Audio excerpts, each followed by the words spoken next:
pessoal! Vamos falar sobre os conceitos básicos de contabilidade. Bom, o objeto de estudo da contabilidade é o patrimônio. E o patrimônio, ele é representado graficamente por meio do balanço patrimonial.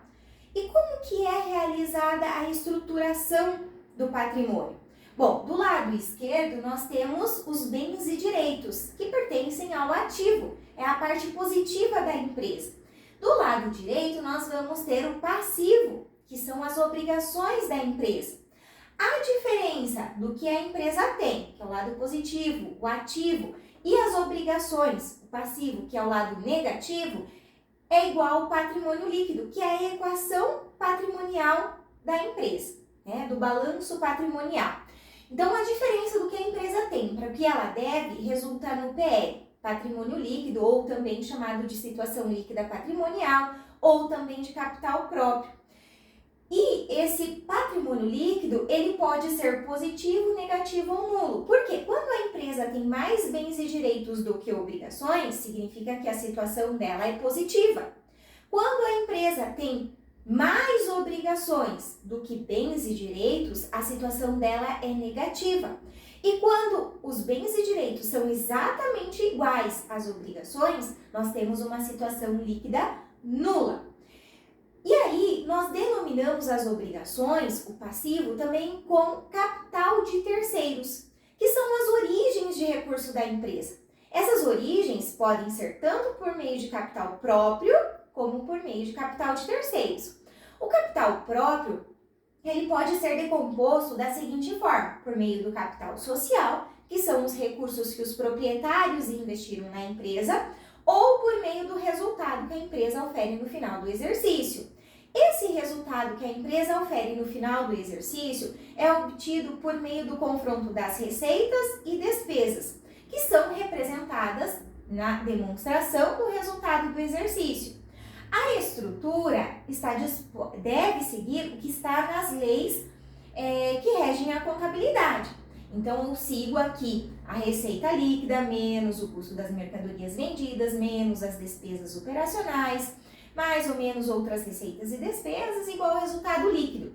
Essa estrutura está simplificada, é claro que existem outros itens aqui que compõem a DRE, mas basicamente eu preciso saber que as contas patrimoniais estão dispostas no balanço patrimonial, é daí que vem o nome, e as contas de resultado estão dispostas na demonstração do resultado do exercício, né? Como o próprio nome já nos diz. E aí, com base nisso, eu preciso, em relação à estrutura das demonstrações, nós vimos que tem que seguir o que está na lei, né? Então, no balanço patrimonial, eu vou ter dois grandes grupos, né, do ativo circulante e ativo não circulante. O ativo não circulante é segregado em realizável a longo prazo, investimentos, imobilizado e intangível. Eu tenho aqui as contas estruturadas em ordem decrescente de liquidez. Todas as contas vencíveis até o final do exercício seguinte compõem o ativo circulante. As contas que vencem após o exercício seguinte ou que perduram por mais de um exercício social, nós temos no ativo não circulante. A mesma regra cabe para o passivo circulante e passivo não circulante. Então, eu também vou ter contas que vencem até o final do exercício seguinte no passivo circulante e as contas que vencem após o exercício social seguinte no passivo não circulante. E aí, com base nesses conceitos, eu faço as movimentações das contas patrimoniais e de resultado, né? As contas são aquelas que pertencem ao plano de contas, que varia de acordo com a atividade desenvolvida por cada empresa. E aí, também com base nas operações, nas movimentações, eu posso classificar os fatos contábeis, né, ou fatos administrativos em permutativos, modificativos e mistos. Os fatos, eles geram movimentação patrimonial.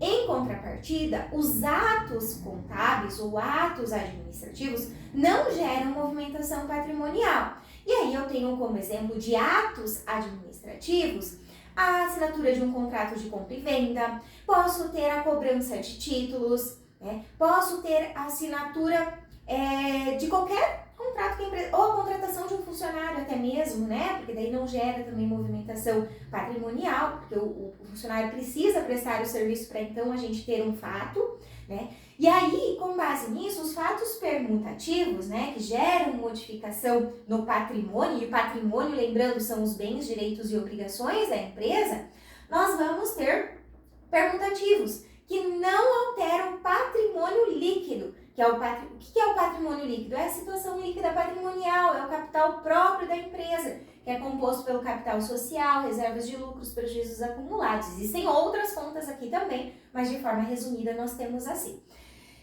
Então, permutativos não altera o patrimônio líquido. Os fatos modificativos, eles alteram o patrimônio líquido, mas movimentam apenas uma conta patrimonial. Quando eu falo de conta patrimonial aqui, eu estou falando de ativo e passivo.